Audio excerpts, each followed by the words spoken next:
যেতে পারছিলাম না। তো আমার গাড়ি কোথায় সেটাও খুঁজে পাচ্ছিলাম না। আমি এই জন্য বলছিলাম যে আপনারা আমাকে কি গাড়িতে পৌঁছে দিবেন না বাসায় পৌঁছে দিবেন না, আপনারা এমনভাবে ঘিরে ধরে আছেন। গাড়ি বাড়ির জন্য মামুন আপনার কাছে এসেছে, আসলে কি নিয়েছে আপনার থেকে মামুন? এগুলো অনেকবারই বলা হয়েছে, এগুলো অনেকবারই বলা হয়েছে, এখন আর নতুন করে বলা। আপনার এবং মামুনের বয়সের পার্থক্য কতটুকু? 25 ওর বয়স কত, আপনার বয়স কত? ওর বয়স এই বছর 25 হবে, আমার বয়স 50। এই যে পার্থক্য, এই পার্থক্য পরও মামুন রাজি বা ওর ফ্যামিলি রাজি হওয়ার পার্থক্যর পরও ওরা আমার কাছে এসেছে জানার পর, এবং এটা তো শুধু কাগজপত্রের পার্থক্য না, মানুষের শারীরিক গঠনের পার্থক্যটা কিন্তু দেখা যায়।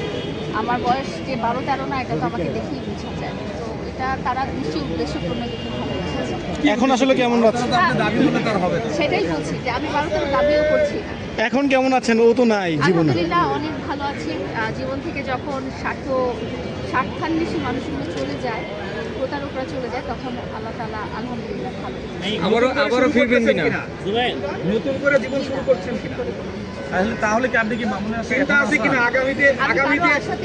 আগামীতে কারো মানে এখন সম্পর্কে যুক্ত আছেন কোনো কিনা? সম্পর্কে যাওয়ার ইচ্ছা বা সম্পর্ক।